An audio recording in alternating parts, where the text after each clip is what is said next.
ইকরা বলছো? জি। আচ্ছা আপু, তুমি তো আমাকে নক দিয়ে বলেছিলে যে প্রিন্স মামুনের সাথে তোমার মোবাইলে কয় মাস প্রেম ছিল যেন? 7 মাস। ও বিভিন্ন সময় বিভিন্ন রকম কথা বলে বলে টাকা নিত, অনেক প্রতারণা করতো আর অনেক মিথ্যা কথা বলছে আমাকে। এক পর্যায়ে যখন আমি জানতে পারি কত যে টাকা মোহনার নিছে সাথে তোমাদের কাছে টোটাল? টোটাল আমাদের থেকে 1.5 লাখ টাকার মতো নিছে ও। 7 মাস প্রেম ছিল। 7 মাস প্রেমের পর তুমি আমাকে বলেছিলে এবং একটা ভিডিও ফুটেজও তুমি পাঠিয়েছো যে ও বলেছে মোহনার সাথে তার কোনো প্রকার সম্পর্ক নাই এবং সে তোমাকে ফোন কলে বিয়ে করেছে, এটার সাক্ষী হচ্ছে তোমার মা।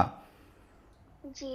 এই এবং ঘটনাটা সে কতটুকু কোরআনের সত্য? কসম কেটে বলেছিল যে মোহনা জাস্ট বেস্ট ফ্রেন্ড। আমি আপনাকে দিয়েছি একটু আগে ভিডিওটা। ভিডিওটা ডিলিট করেছো তুমি দিয়ে, এই জন্য আমি পাচ্ছি না, দেখাইতে পারি নাই। যাই হোক, তুমি বলো আগে, তারপর ভিডিওটা দিও। চলে আসতে চাইছি তখন সে আমাকে অন্যভাবে থ্রেটও দিছে, আমার ক্ষতি করবে, এসিড দিয়ে দিবে, এরকম কথা সে আমাকে বলছে।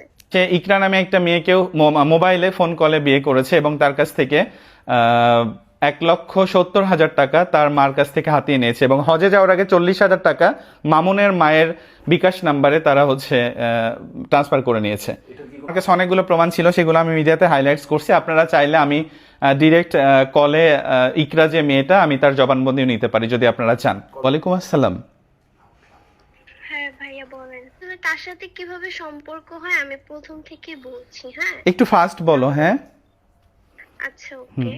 তার সাথে হচ্ছে আমার সম্পর্ক হয় হচ্ছে টিকটকের মাধ্যমে, মেসেজ দেয়, কথা বলি ওখান থেকেই, তারপর সম্পর্ক হয়। তো আমার আম্মু আব্বু আমাকে নিষেধ করছিল যেহেতু ওর নামে অনেক ব্যাড নিউজ আছে এই কারণে।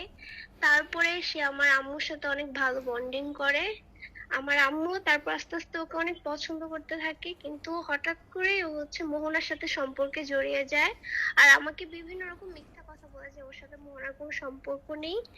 আমার সাথে আমার থেকে হ্যাঁ, তারপর বিয়ে করেছিল, এটা কতটুকু সত্য? এটা তো সে নিজে দেখেন, আমি বলছি তুমি যে আমার সাথে প্রতারণা করবো না এর কোনো ইয়ে আছে। তখন ও আমাকে বলছে আমি তোমাকে ফোনে বিয়ে করি তাহলে তো তুমি শিওর থাকবে যে আমি তোমার হয়ে থাকবো। তখন ও আমাকে ফোনে খবর বলছিল, আমার আম্মু সাক্ষী আছে।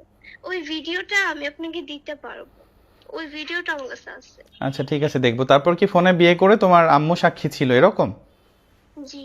তারপরে সে আমার সাথে প্রতারণা করছে আচ্ছা, বিভিন্ন এই রকম কথাগুলো যেহেতু আমি হচ্ছে গণমাধ্যমে বলছি, এমনটা তো না যে আমি তোমাকে প্রেশার ক্রিয়েট করে বলাচ্ছি বা এরকম কিছু, নাকি কথাগুলো সত্য? না ভাইয়া, প্রেশার কেন, আমার কাছে যথেষ্ট পরিমাণ প্রুফ আছে, তাই না? আপনি কেন প্রেশার আচ্ছা, দিচ্ছেন? আমি জানি যে তোমার এক্সাম চলছে, এইচএসসি। আন্টি বললে এক্সামের পরে তুমি মেবি একটা প্রেস কনফারেন্স করবা, এটা কি করবা? তো